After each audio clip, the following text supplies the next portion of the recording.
بسم اللہ الرحمن الرحیم۔ عزیز طلباء و طالبات، السلام علیکم۔ میں آپ کو اردو کی کلاس میں خوش آمدید کہتی ہوں۔ یہ ہمارا لیکچر نمبر 4 ہے۔ امید ہے کہ آپ نے اپنا کل کا کام جو کہ مختصر سوالات کے جوابات تھے اسے خوش خط اپنی کاپی میں لکھ لیا ہوگا۔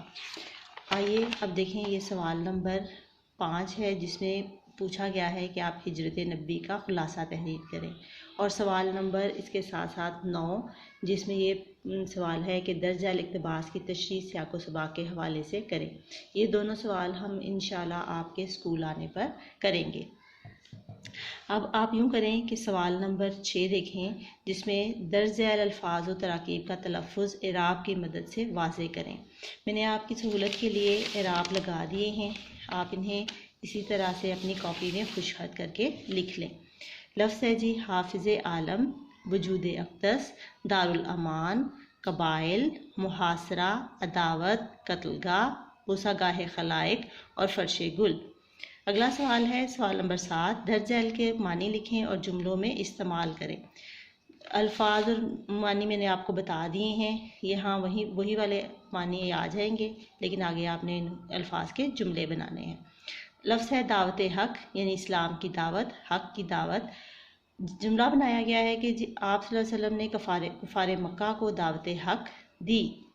ہدف، نشانہ، مقصد، میرا ہدف اچھا مسلمان بننا ہے۔ یہ بھی اچھا جملہ ہے، لیکن اس کے ساتھ کوئی اور بنانا چاہے تو وہ یہ بنا لیں کہ کفار مکہ کے ظلم و ستم کا حقیقی ہدف آپ صلی اللہ علیہ وسلم کی ذات مبارکہ تھی۔ لیکن اگر آپ اس کے علاوہ آپ کو جملے بنانے آتے ہیں اچھے تو آپ بنا سکتے ہیں۔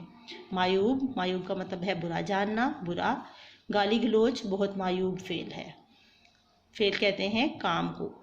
ترکش، وہ چیز، وہ خول جس میں تیر رکھے جاتے ہیں، تیر رکھنے کا خول۔ ترکش میں بہت سے تیر تھے۔ خون بہا، خون بہا وہ رقم، وہ قیمت جو کہ کسی قتل کے بدلے میں، کسی خون کے بدلے میں ادا کی جاتی ہے، یعنی کہ خون کی قیمت۔ جوان نے بوڑھے باپ کا خون بہا معاف کر دیا۔ ٹھیک ہے، آگے ہے سوال نمبر 8۔ سوال نمبر 8 ہے جمع کے واحد اور واحد کے جمع لکھیں۔ لفظ ہے ہدف، ہدف کی جمع ہوگا اہداف۔ زنجیر، زنجیریں۔ قبیلہ، قبائل۔ رائے، آراء یا رائیں جو اس میں دیا گیا ہے۔ جھنکار سے جھنکاریں۔ اس کے بعد آپ کا سوال نمبر ہے کتاب میں درج ذیل تراکیب کے معنی لکھیں۔ آپ کو الفاظ اور ان کے معنی بتائے گئے ہیں، کافی لمبی اس فہرست ہے، اسی میں سے آپ نے ان کے معنی خود سے لکھنے ہیں۔ آج کے لیے اتنا ہی، اللہ حافظ۔